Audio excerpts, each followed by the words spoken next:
Hello friends, class 7 ഒക്കെ കഴിഞ്ഞിട്ട് നിങ്ങൾ പുതിയ യൂണിഫോമും പുതിയ ബുക്സൊക്കെ ആയിട്ട് ക്ലാസ് 8ലേക്ക് പോകാൻ വേണ്ടി റെഡി ആയി നിൽക്കുകയാണോ? അങ്ങനെയാണെങ്കിൽ നിങ്ങൾ ഈ വീഡിയോ ഒന്ന് വാച്ച് ചെയ്യുക. പലരും വിചാരിച്ചിരിക്കുന്നത് ക്ലാസ് 7 പോലെ തന്നെ മറ്റൊരു ക്ലാസ് ആണ് ക്ലാസ് 8 എന്നുള്ളത്. എന്നാൽ അങ്ങനെയല്ല. നിങ്ങളുടെ ലൈഫിലെ തന്നെ ഒരു ഇമ്പോർട്ടൻ്റ് ആയിട്ടുള്ള ടേണിംഗ് പോയിന്റ് ആണെന്ന് നമുക്ക് പറയാം. കാരണം നിങ്ങൾ UPയിൽ നിന്ന് മാറിയിട്ട് ഹൈസ്കൂളിലേക്ക് പോകുന്ന ഒരു ടൈമാണ് ക്ലാസ് 8 എന്ന് പറയുമ്പോൾ. സോ അവിടെ നമ്മൾ ശ്രദ്ധിക്കേണ്ട ചില കാര്യങ്ങളുണ്ട്. അതേപോലെ തന്നെ 8th 9th സ്റ്റുഡൻസ് വരുത്തുന്ന കോമൺ ആയിട്ടുള്ള ചില മിസ്റ്റേക്സ് ഉണ്ട്. അപ്പോൾ അങ്ങനെയുള്ള കാര്യങ്ങൾ എന്താണെന്നും ഇങ്ങനെയുള്ള മിസ്റ്റേക്സ് എങ്ങനെ അവോയ്ഡ് ചെയ്യാമെന്നുള്ള കാര്യങ്ങൾ നമ്മൾ ഈ ഒരു വീഡിയോയിലൂടെ ചർച്ച ചെയ്യുന്നതായിരിക്കും. നിങ്ങൾ ഈ വീഡിയോ ഫുള്ളായിട്ട് വാച്ച് ചെയ്യുക. ഓക്കെ, നിങ്ങൾക്ക് എന്തായാലും ഉപകാരപ്പെടും. So let's go to the video. ആദ്യം തന്നെ നമ്മൾ നോക്കാൻ പോകുന്നത് ക്ലാസ് 8 എന്തുകൊണ്ട് നമുക്ക് ഇമ്പോർട്ടൻ്റ് ആയിട്ട് മാറുന്നു, നിങ്ങളുടെ ലൈഫിൽ ഇമ്പോർട്ടൻ്റ് ആവുന്നു എന്നുള്ളതാണ്. സോ നിങ്ങൾ മനസ്സിലാക്കുക, നിങ്ങൾ 10th ക്ലാസ്സിലെ പബ്ലിക് എക്സാം എഴുതാൻ പോകുന്ന സ്റ്റുഡൻസ് ആണ്. അങ്ങനെ നിങ്ങൾ എഴുതാൻ പോകുമ്പോൾ അവിടേക്കുള്ള ഫൗണ്ടേഷൻ അല്ലെങ്കിൽ നിങ്ങൾക്ക് 10ലേക്ക് ആവശ്യമായിട്ടുള്ള ബേസിക് കാര്യങ്ങളൊക്കെ നിങ്ങൾ എവിടുന്നേ സ്റ്റാർട്ട് ചെയ്യുന്നുണ്ട്, 8th ക്ലാസ്സിൽ നിന്ന് തന്നെ നിങ്ങൾ സ്റ്റാർട്ട് ചെയ്യുന്നുണ്ട്. അതൊരു ഇമ്പോർട്ടൻ്റ് ആയിട്ടുള്ള പോയിന്റ് ആണ്. സോ അത് മനസ്സിലാക്കി വെക്കുക. അതേപോലെ തന്നെ നമ്മൾ സയൻസ്, മാത്സ് പോലുള്ള സബ്ജക്ട്സ് നോക്കുകയാണെങ്കിൽ നമ്മൾ ഇതുവരെ പഠിച്ചു വന്ന കാര്യങ്ങൾ പോലെയല്ല, കുറച്ചും കൂടെ ഒരു ഹയർ ലെവലിലേക്ക് നമ്മൾ പോകുന്നുണ്ട്. അങ്ങനെയാണെങ്കിൽ നമ്മളുടെ പഠന രീതികളിലും അതേപോലെയുള്ള മാറ്റങ്ങൾ നമ്മൾ കൊണ്ടുവരേണ്ടതുണ്ട്. സോ അങ്ങനത്തെ കാര്യങ്ങളൊക്കെ നമ്മൾ ശ്രദ്ധിക്കേണ്ടതുണ്ട്. 8th ക്ലാസ്സിൽ നിങ്ങൾ ഉണ്ടാക്കുന്ന പുതിയ പുതിയ ഹാബിറ്റ്സ് അല്ലെങ്കിൽ നിങ്ങൾ പഠനത്തിൽ ഉണ്ടാക്കുന്ന പുതിയ ശീലങ്ങൾ നിങ്ങൾക്ക് 9ലും 10ലൊക്കെ കുറേ A+ വാങ്ങിക്കാനൊക്കെ നിങ്ങളെ വളരെയധികം ഹെൽപ്പ് ചെയ്യും. സോ നമുക്ക് എന്തൊക്കെയാണ് നമ്മൾ ശ്രദ്ധിക്കേണ്ട ഇമ്പോർട്ടൻ്റ് ആയിട്ടുള്ള കാര്യങ്ങളെന്ന് നോക്കാം. സോ ഇവിടെ നമ്മൾ പേടിക്കേണ്ട ആവശ്യമൊന്നുമില്ല. കുറച്ചൊന്ന് ശ്രദ്ധിച്ച് കുറച്ചൊന്ന് എഫേർട്ട് ഇട്ടുകൊണ്ട് നിങ്ങൾ മുന്നോട്ട് പോകുകയാണെങ്കിൽ നിങ്ങൾക്ക് നല്ല അടിപൊളിയായിട്ട് തന്നെ ഈ ഒരു ക്ലാസ്സിൽ മുന്നോട്ട് പോകാൻ പറ്റും. സോ നമ്മളിപ്പോൾ ഒരു 5 കാര്യങ്ങൾ നമ്മൾ ഇമ്പോർട്ടൻ്റ് ആയിട്ട് നോക്കേണ്ട, നിങ്ങൾ ആദ്യം മൈൻഡിൽ വെക്കേണ്ട 5 കാര്യങ്ങൾ ഞാൻ നിങ്ങൾക്ക് പറഞ്ഞു തരാം. ആദ്യം തന്നെ നമ്മൾ ചെയ്യേണ്ടത് എന്താ വെച്ചാൽ സ്റ്റഡി ഡെയിലി എന്നുള്ള ആ ഒരു ഹാബിറ്റ് ഉണ്ടാക്കുക എന്നുള്ളതാണ്. ഡെയിലി പഠിക്കുക എന്നുള്ള ഒരു ഹാബിറ്റ്സ് നിങ്ങൾ ഉണ്ടാക്കിയെടുത്താൽ നിങ്ങൾക്ക് എന്ത് ചെയ്യും, അത് എക്സാംസിന് വളരെയധികം ഹെൽപ്ഫുൾ ആയിരിക്കും. നിങ്ങൾ ഡെയിലി അന്നന്ന് സ്കൂളിൽ എടുത്ത കാര്യങ്ങൾ അന്നന്ന് തന്നെ നിങ്ങൾ വീട്ടിൽ പോയിട്ട് പഠിച്ചു നോക്കണം. അങ്ങനെയാണെങ്കിൽ ആ ഒരു ഹാബിറ്റ് നിങ്ങൾ ഉണ്ടാക്കിയെടുക്കുകയെന്നുണ്ടെങ്കിൽ വളരെയധികം ഹെൽപ്ഫുൾ ആയിരിക്കും. അതേപോലെ തന്നെ ടൈം മാനേജ്മെൻ്റ് ആണ്.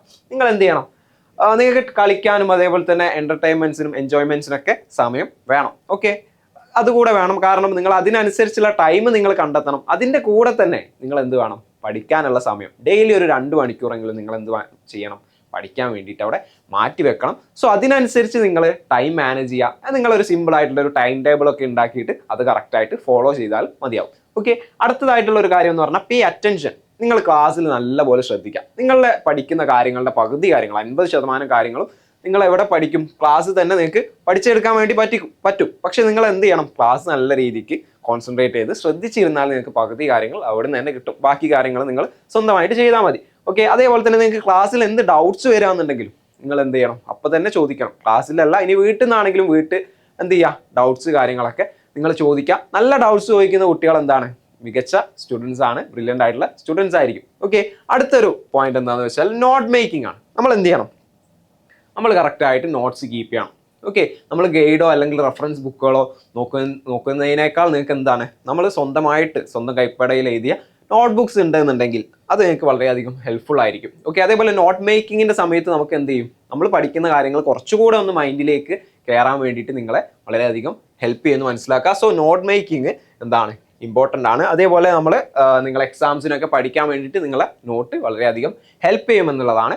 റിവിഷൻ ആണ് അടുത്തൊരു പോയിന്റ് പറയുന്നത്. സോ റിവിഷൻ എന്ന് പറയുമ്പോൾ നിങ്ങൾ എന്ത് ചെയ്യണം, നിങ്ങളിപ്പോൾ ഒരു വീക്കിൽ എടുത്ത എല്ലാ ചാപ്റ്റേഴ്സും കൂടെ നിങ്ങൾക്ക് എന്ത് ചെയ്യാൻ പറ്റും, തിങ്കൾ മുതൽ വെള്ളി വരെ എടുത്ത ചാപ്റ്റേഴ്സ് കാര്യങ്ങൾ നിങ്ങൾക്ക് ശനി ഞായർ ഇരുന്നിട്ട് ജസ്റ്റ് ഒന്ന് വായിച്ചു നോക്കാം, അല്ലേ, ജസ്റ്റ് ഒന്ന് റിവൈസ് ചെയ്യാം. അപ്പോൾ ആ ഒരു വീക്കിൽ എന്തൊക്കെ എടുത്തു എന്നുള്ള കാര്യങ്ങൾ നിങ്ങൾക്ക് കൃത്യമായിട്ട് അവിടെ മനസ്സിലാക്കാൻ പറ്റും. അങ്ങനെ നിങ്ങൾ റിവൈസ് ചെയ്യുന്നതിലൂടെ നിങ്ങൾ എക്സാംസിലേക്ക് അടുക്കുമ്പോൾ നിങ്ങൾക്ക് എന്ത് ചെയ്യും, അത് കൂടുതൽ നിങ്ങളെ ഹെൽപ്പ് ചെയ്യുമെന്ന് മനസ്സിലാക്കാം. ഓക്കെ, ഇനി നമ്മൾ നോക്കാൻ പോകുന്നത് ഹൈസ്കൂളിലേക്ക് പോകുമ്പോൾ സ്റ്റുഡൻസ് വരുത്തുന്ന ചില മിസ്റ്റേക്സ് ആണ്, അല്ലേ, കുട്ടികൾക്ക് വരുത്തുന്ന ചില കോമൺ ആയിട്ടുള്ള എല്ലാവർക്കും പറ്റുന്ന ചില അബദ്ധങ്ങളുണ്ട്. സോ അതെന്തൊക്കെയാണെന്ന് ഞാൻ നിങ്ങൾക്ക് പറഞ്ഞുതരാം.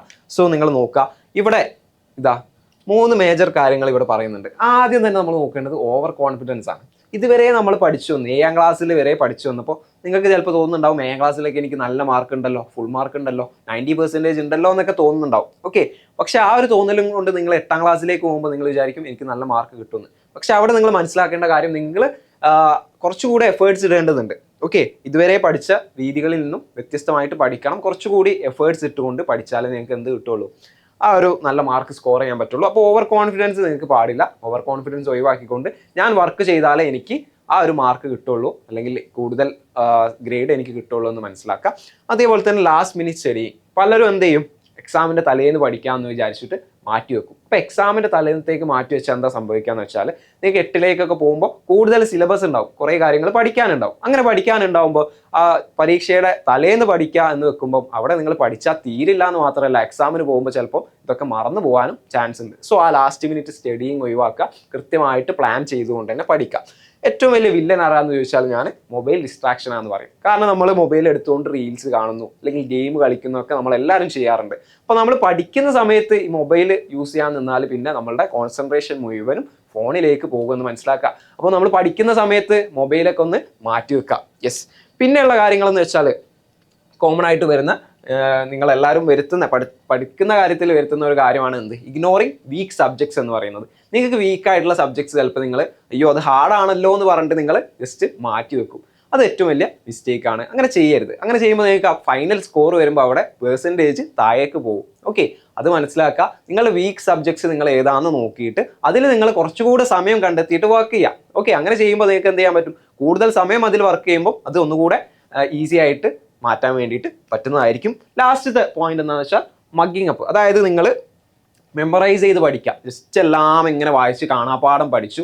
അങ്ങനെ നിങ്ങൾ ചെയ്യുമ്പോൾ നിങ്ങൾ എക്സാം ഹാളിൽ പോയിട്ട് നിങ്ങൾ അത് എഴുതാൻ ശ്രമിക്കുമ്പോൾ ചിലപ്പോൾ ഒരു വേർഡൊക്കെ നിങ്ങൾക്ക് മിസ്സായി പോയാൽ എന്ത് സംഭവിക്കും, ഫുള്ളായിട്ട് മറന്നു പോകാൻ ചാൻസ് ഉണ്ട്. സോ അങ്ങനെ നിങ്ങൾ ഫുള്ള് കാണാപ്പാഠം പഠിക്കാതെ എന്ത് ചെയ്യുക, കോൺസെപ്റ്റ് മനസ്സിലാക്കേണ്ട സബ്ജക്ട്സ് ആണെങ്കിൽ കോൺസെപ്റ്റ് മനസ്സിലാക്കിക്കൊണ്ട് പഠിക്കുക. മാത്സ് ആണെങ്കിൽ പ്രാക്ടീസ് ചെയ്തുകൊണ്ട് പഠിക്കുക. ഓരോ സബ്ജക്റ്റും അതിനാവശ്യമായ രീതിയിൽ നിങ്ങൾ പഠിത്തം നടത്തുക. അപ്പോൾ അങ്ങനെയുള്ള സ്ട്രാറ്റജീസ് നിങ്ങൾ യൂസ് ചെയ്യുക എന്നുള്ളതാണ്. അപ്പോൾ ഈ പറഞ്ഞ മിസ്റ്റേക്സ്, അബദ്ധങ്ങളൊക്കെ ഒഴിവാക്കാൻ വേണ്ടിയിട്ട് നിങ്ങൾക്ക് ചെയ്യാൻ പറ്റുന്ന ചെറിയ കുറച്ച് കാര്യങ്ങൾ ഞാൻ പറഞ്ഞുതരാം. എന്തൊക്കെയാണെന്ന് വെച്ചാൽ ആദ്യം തന്നെ എന്താ വെച്ചാൽ സ്റ്റാർട്ട് ടുഡേ. അല്ലാന്നുണ്ടെങ്കിൽ നിങ്ങൾക്ക് എപ്പോഴാണ് ക്ലാസ് സ്റ്റാർട്ട് ചെയ്യുന്നത് അന്ന് നിങ്ങൾ എന്ത് സ്റ്റാർട്ട് ചെയ്യുക, നിങ്ങളുടെ പഠിത്തം സ്റ്റാർട്ട് ചെയ്യുക. എപ്പോഴാണോ ക്ലാസ് സ്റ്റാർട്ട് ചെയ്യുന്നത് അപ്പം പഠിത്തം സ്റ്റാർട്ട് ചെയ്യുക. അന്ന് തന്നെ എടുത്ത കാര്യങ്ങൾ അന്ന് തന്നെ പോയിട്ട് വായിച്ചു നോക്കുക. അങ്ങനെ ചെയ്താൽ നിങ്ങൾക്ക് എന്താണ് ഗുണം എന്ന് വെച്ചാൽ, നിങ്ങൾ ഇപ്പോൾ ഫസ്റ്റ് ഡേ സ്റ്റാർട്ട് ചെയ്തില്ല എന്ന് വിചാരിക്കാം. നിങ്ങൾ വിചാരിച്ചു ഫസ്റ്റ് ദിവസമല്ലേ, കുറച്ച് ദിവസം കഴിഞ്ഞിട്ട് സ്റ്റാർട്ട് ചെയ്യാം എന്നൊക്കെ വിചാരിക്കുമ്പോൾ അതങ്ങനെ നീണ്ടു പോകാൻ ചാൻസ് ഉണ്ട് അല്ലേ. സോ നിങ്ങൾ എന്ത് ചെയ്യുക, ഫസ്റ്റ് ദിവസം തന്നെ നല്ല അടിപൊളിയായിട്ട് സ്റ്റാർട്ട് ചെയ്യുക. അതേപോലെ തന്നെ നിങ്ങൾ ചെയ്യേണ്ട കാര്യം എന്താ വെച്ചാൽ കീപ് മൊബൈൽസ് അവേ. നിങ്ങളുടെ മൊബൈൽ ഫോൺസും കാര്യങ്ങളൊക്കെ, ഗെയിംസും കാര്യങ്ങളും നിങ്ങൾ പഠിക്കുന്ന സമയത്ത് ആ ഒരു ഏരിയയിൽ എവിടെയും ഉണ്ടാവരുത്. ആ മൊബൈൽസും കാര്യങ്ങളൊക്കെ നിങ്ങൾ അപ്പുറത്തെ റൂമിലോ അല്ലെങ്കിൽ നിങ്ങളുടെ പാരൻസിൻ്റെ കയ്യിലോ ഏൽപ്പിച്ചിട്ട് നിങ്ങൾ എന്ത് ചെയ്യുക, പഠിക്കാൻ വേണ്ടിയിട്ട് ഇരിക്കുക എന്നുള്ളതാണ്. അല്ലെങ്കിൽ നിങ്ങൾ ഡിസ്ട്രാക്റ്റഡ് ആയിട്ട് പോകും. പിന്നെ ഉള്ളത് ആസ്ക് ക്വസ്റ്റ്യൻസ്. എപ്പോൾ നിങ്ങൾക്ക് ഡൗട്ട് വന്നാലും അത് നിങ്ങൾ ചോദിക്കുക. സ്കൂളിൽ നിന്ന് ഡൗട്ട് ആണെങ്കിൽ നിങ്ങൾ സ്കൂളിലെ ടീച്ചേഴ്സിൻ്റെ അടുത്ത് ചോദിക്കുക. വീട്ടിൽ നിന്ന് ഡൗട്ട് വരുന്നുണ്ടെങ്കിൽ വീട്ടുകാരുടെ അടുത്ത് ചോദിക്കുക. അല്ലെങ്കിൽ നിങ്ങൾക്ക് ഇന്റർനെറ്റ് ഒക്കെ യൂസ് ചെയ്യാം അല്ലേ. ഇപ്പോൾ നമ്മുടെ എക്സ് ആൻഡ് വൈയിലെ സ്റ്റുഡൻസ് ആണെങ്കിൽ അവർക്ക് ഇവിടെ എന്തുണ്ട്, 24/7 ഡൗട്ട് ക്ലിയറൻസ് ഒക്കെ പ്രൊവൈഡ് ചെയ്യുന്നുണ്ട്. സോ ഇങ്ങനത്തെ കാര്യങ്ങളൊക്കെ നിങ്ങൾ യൂസ് ചെയ്തുകൊണ്ട് മാക്സിമം നിങ്ങളുടെ ആ ഒരു പഠിത്തം മുന്നോട്ട് കൊണ്ടുപോവുക എന്നാണ് പറയാനുള്ളത്. അപ്പോൾ ഫ്രണ്ട്സ്, നിങ്ങൾ മനസ്സിലാക്കുക, നിങ്ങൾ ഓരോരുത്തർക്കും നല്ല അപാരമായ കഴിവുകളുണ്ട്, അടിപൊളി കഴിവുകളുണ്ട് എന്ന് മനസ്സിലാക്കുക. നിങ്ങൾ 7ാം ക്ലാസ് വരെ എങ്ങനെയായിരുന്നു എന്നുള്ളത് ഇപ്പോൾ ഇനി വിഷയമല്ല. നിങ്ങൾ 8ാം ക്ലാസ്സിലേക്ക് പോവുകയാണ്. അവിടെ നിങ്ങൾക്ക് അടിപൊളിയായിട്ട് നല്ലൊരു ഒരു ഗംഭീര ഒരു തുടക്കം നിങ്ങൾക്ക് അവിടെ വേണമെങ്കിൽ ഉണ്ടാക്കാവുന്നതാണ്. അപ്പോൾ 8ലേക്ക് പോകുമ്പോൾ എല്ലാവരും നല്ല അടിപൊളിയായിട്ട് മുന്നോട്ടേക്ക് പോവുക. നിങ്ങൾ നല്ല മാർക്സ് ഒക്കെ വാങ്ങിയിട്ട് നിങ്ങളുടെ പാരൻസിനെയും ടീച്ചേഴ്സിനെയൊക്കെ എന്ത് ചെയ്യുക, പ്രൗഡ് ചെയ്യാൻ വേണ്ടിയിട്ട് ട്രൈ ചെയ്യുക. അതേപോലെ തന്നെ ആസ് എ ബ്രദർ എൻ്റെ എല്ലാവിധ ആശംസകളും നിങ്ങൾക്ക് പുതിയൊരു ഇയറിലേക്ക് പോകുമ്പോൾ ഞാൻ നേരാണ്. All the very best. അപ്പോൾ ഈ വീഡിയോ നിങ്ങൾക്ക് ഇഷ്ടപ്പെട്ടു എന്നുണ്ടെങ്കിൽ നിങ്ങളുടെ ഫ്രണ്ട്സിനൊക്കെ ഒന്ന് ഷെയർ ചെയ്ത് കൊടുക്കുക. അവർ നല്ല അടിപൊളിയായിട്ട് പ്രിപ്പയർ ചെയ്യട്ടെ 8ാം ക്ലാസ്സിന് വേണ്ടിയിട്ടല്ലേ. അങ്ങനെയാണെങ്കിൽ നിങ്ങൾ 8ാം ക്ലാസ്സിലേക്ക് പോകുമ്പോൾ നിങ്ങൾ എന്തൊക്കെ ശ്രദ്ധിക്കണം, എന്തൊക്കെ മിസ്റ്റേക്സ് ആണ് അവോയ്ഡ് ചെയ്യേണ്ടത് എന്നുള്ള ഡീറ്റെയിൽഡ് ആയിട്ടുള്ള ഒരു PDF നിങ്ങൾക്ക് തയ്യാറാക്കിയിട്ടുണ്ട്. അത് വേണമെന്നുണ്ടെങ്കിൽ നിങ്ങൾ എന്ത് ചെയ്യുക, I am ready for class 8 എന്ന് പറഞ്ഞിട്ട് താഴെ കമൻറ്റ് ചെയ്തിട്ട് നിങ്ങളുടെ ആവേശം എന്നെ അറിയിക്കുക. ഇതേപോലത്തെ യൂസ്ഫുൾ ടിപ്സിനും അതേപോലത്തെ വീഡിയോസിനുമായിട്ട് ഈ ചാനലൊന്ന് സബ്സ്ക്രൈബ് ചെയ്യുക. ഓക്കെ, അങ്ങനെയാണെങ്കിൽ നമുക്ക് അടുത്തൊരു വീഡിയോയിൽ കാണാം. All the very best. Thank you.